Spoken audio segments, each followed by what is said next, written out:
नमस्कार दोस्तों। आज हम लोगों को कुछ मेल आया और कुछ लोगों का टेलीग्राम पे मैसेज आया कि सर एग्ज़ाम में मात्र 10 दिन बचा हुआ है और बहुत डर लग रहा है। देखिए, जो भी सीरियस कैंडिडेट है उसको डर लगना तो स्वाभाविक है। सीरियस कैंडिडेट को तो डर लगेगा।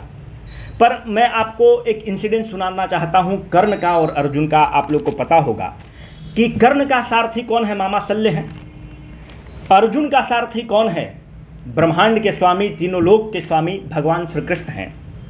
जब अर्जुन और कर्ण का युद्ध होने वाला रहता है तो कर्ण बहुत एक्साइटेड होता है और कर्ण जो है कहता है कि मामा शल्य अपने घोड़े को पीछे मत रखिए, सीधा जहां अर्जुन खड़ा है वहां पर जाकर टिकाइए।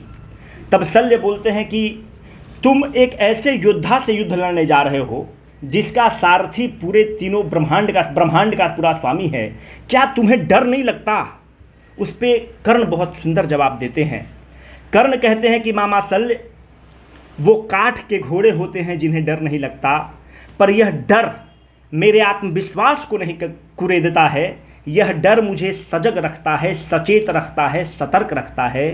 तो उसी तरह से अगर बीपीएससी का आपने अच्छे से तैयारी किया है तो डर होना स्वाभाविक है, पर वह डर आपके आत्मविश्वास को नहीं कुरेदना चाहिए, वह आपके आत्मविश्वास को नहीं झकझोरना चाहिए। डर आपको सचेत रखे, आपको और पढ़ने के लिए प्रेरित करना चाहिए। अब डर के बारे आप बोल रहे हैं कि मेरा दिमाग ले ही नहीं रहा है, अब हम पढ़ ही नहीं पा रहे हैं, हाथ पाँव फूलने लग रहा है, तो वो तो डर जो है वो फियर साइकोसिस आपके परफॉर्मेंस को अफेक्ट करेगा। It should not affect your performance but it should act as a guiding lamp. आप जो 8 मई को आप एक ऐसे दिन के रूप में आप उसको देखिए कि उस दिन आप अपने सपनों को साकार करने वाले हैं। अपने सपनों को साकार करने के राइट डायरेक्शन में पहला आप स्टेप लेने वाले हैं। तो it should be a very inspiring one. I do acknowledge कि बहुत आपको डर लगता होगा, पर थोड़ा सा अपने आप को कंपोज रखना है। जो भी मन करे थोड़ा सा उस पर काम करिए। आधा घंटा गाना सुनिए। अगर आप जिम करते हैं तो जिम जाइए, दौड़ना जाना चाहते हैं तो दौड़ने जाइए। आप अपने आप को रिफ्रेश करिए, रिजुवनेट करिए और फिर पढ़ाई करिए। मेरा आपको 2-3 सलाह रहेगा। अब हम लोगों को कुछ टॉपिक्स पर ध्यान देना होगा जो लो हैंगिंग फ्रूट है और आपको वहाँ पर एग्ज़ाम में ताज़ा हो तो ज़्यादा अच्छा है। जैसे पहला जो टॉपिक पर आप अभी से और एग्ज़ाम के पहले जो करके जाएंगे, 1 दिन 2 दिन 3 दिन पहले और अभी भी एक बार करेंगे, वो सेंसस को ज़रूर आप करेंगे। देखिए, सेंसस से पिछली बार प्रश्न भले नहीं पूछा है पर यूजुअली 3 से 4 प्रश्न पूछता है और एकदम लो हैंगिंग फ्रूट है। इसको आप एफोर्ड नहीं कर सकते हैं कि रिवीजन के कारण मेरा गलती हो गया, बिल्कुल भी नहीं एफोर्ड कर सकते हैं। दूसरा जो अभी आपको 2-3 बार, कम से कम इसको 5 बार रिवाइज करके जाना है। अभी हमने आपको बताया है, अपने चैनल पे है Indian state of forest report Bihar वाला। इस पे भी देखिए 2 से 3 क्वेश्चन आना ही आना है और याद रखिए इसको भी 5 बार से कम रिवाइज नहीं करके जाना है। वहाँ पर बस ये पता होना चाहिए कि ये होगा, ये नहीं होगा। कटिहार में अगर 31.43 है कि 21.34 है, ये आपको सारा पता होना चाहिए, एकदम कंठाग्र रूप से होना चाहिए।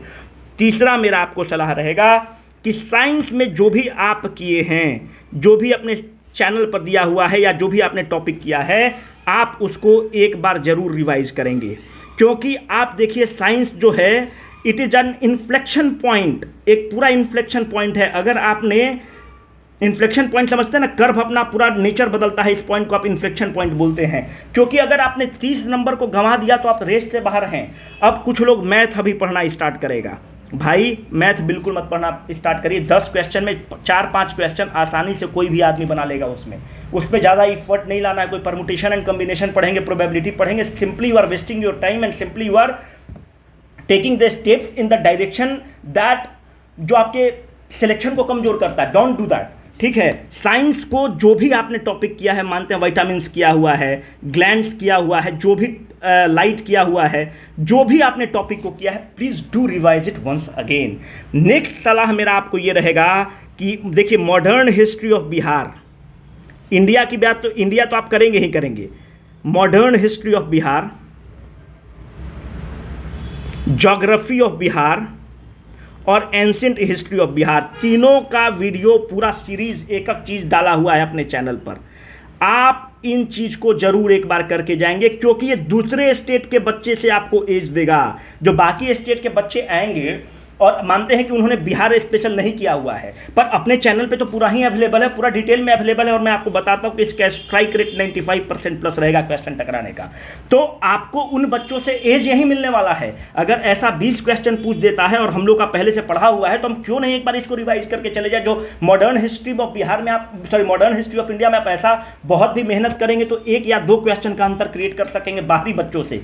पर इन बच्चों पर अगर जिन्होंने पहले नहीं किया, बाहरी बच्चों का मतलब ये नहीं कि मैं दूसरे स्टेट के बच्चों की बात कर रहा हूं, बाहरी बच्चों मतलब वो कर रहा हूं जो बिहार स्पेशल नहीं पढ़ के जा रहा है, तो उससे आपको यहां पर 15 से 20 क्वेश्चन का एज दे देगा और आपका सिलेक्शन करा देगा। और तीसरा जो है, करंट अफेयर्स जरूर कर लीजिए। हम लोग डेली कुछ ना कुछ एमसीक्यू डाल रहे हैं, गार्बेज एमसीक्यू से बचिए। गार्बेज जाकर आप टेलीग्राम में दुनिया भर का आदमी खाली बैठा हुआ है, टेलीग्राम का ऑनर भी बैठा हुआ है और आप भी खाली बैठे हुए हैं, वहां पर आप जाके क्विज क्रिएट किया हुआ, आपने ABCD मारा, एक बार 9 क्वेश्चन सही हो गया तो आप खुश हो गए, एक बार 2 क्वेश्चन सही हुआ तो आपका कॉन्फिडेंस चला गया। यार वो गार्बेज क्वेश्चन दिया हुआ कहीं से उठा के भर दिया है, ना वो रेलिवेंट है ना कुछ है, अपना समय क्यों बर्बाद कर रहे हो आप।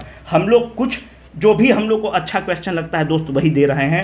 अगर आपको विश्वास है तो उन प्रश्नों को कीजिए, प्रैक्टिस के लिए दे रहे हैं, ठीक है।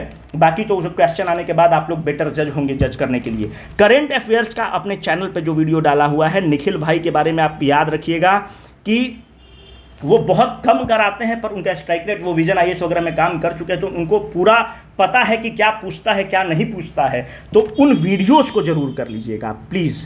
तो मेरा कहने का मतलब है आपका फोकस पहला साइंस पे रहेगा, ये दोनों को आपको करना ही करना है, अभी आप कर लीजिए। और ये वाला सेगमेंट पे जरूर ध्यान दीजिएगा मेरे दोस्त। और हम लोगों ने जितने भी MCQ डाले हैं, भले क्वेश्चन डायरेक्ट उससे नहीं टकराएगा पर टॉपिक जरूर टकराएगा। आपने जो तैयारी किया है उस पर विश्वास रखिए, सिलेक्शन होना ही होना है। बाकी फालतू चीज़ों पर, इकोनॉमिक्स को छूना भी मत, अभी कोई मतलब नहीं है अभी इकोनॉमिक्स करने का।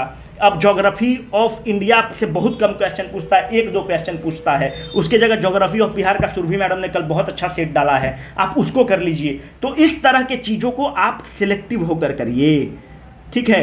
अब करेंट में आप स्पोर्ट्स वाला में आप ओलंपिक जरूर कर लीजिए, आप ये जरूर कर लीजिए। जो टेनिस पूछता है, टेनिस से हमेशा पूछता है, तो ये सब मेजर इंसिडेंट्स हुए हैं। एक अभी COP 26 पर थोड़ा सा देख लीजिए कि भारत का क्या हुआ है, क्योंकि COP 26 पे हमने एक बार क्वेश्चन भी ले लिया था, आपको वहाँ से पता चल जाएगा। बाकी जितना बताया गया है बहुत बताया गया है यार, 120 नंबर लाना जटिल नहीं है, प्रोवाइडेड आप बहुत कंपोज्ड होके कर रहे हैं। इकोनॉमिक सर्वे देख लीजिएगा, दोनों साल का मेजर पॉइंट थोड़ा सा देख लीजिएगा, बजट देख लीजिएगा। देखिए हमारे लिए आसान है कि हम बोल देंगे इस साल का कर लीजिए, पर अगर एग्जाम में आ गया पिछले साल का, तो मेरा तो कुछ नहीं गया, मेरा तो केवल जबान गया, आपका तो 1 साल चला गया। तो हम किसी और पर क्यों विश्वास करें, है ना। हम अपने थोड़ा सा तैयार होकर चलेंगे। बिहार वाला इकोनॉमिक सर्वे पर फोकस करिएगा, बिहार वाले बजट पर फोकस करिएगा, ऊपर से थोड़ा सा देख लीजिए। बाकी देखिए वहाँ पर पता चल जाता है, अगर आप पढ़े हैं 2-3 बार तो आपको पता चल जाएगा। All the best, confidence high रखो, सिलेक्शन होना है मेरे दोस्त, है ना। ठीक है, चलिए, थैंक यू।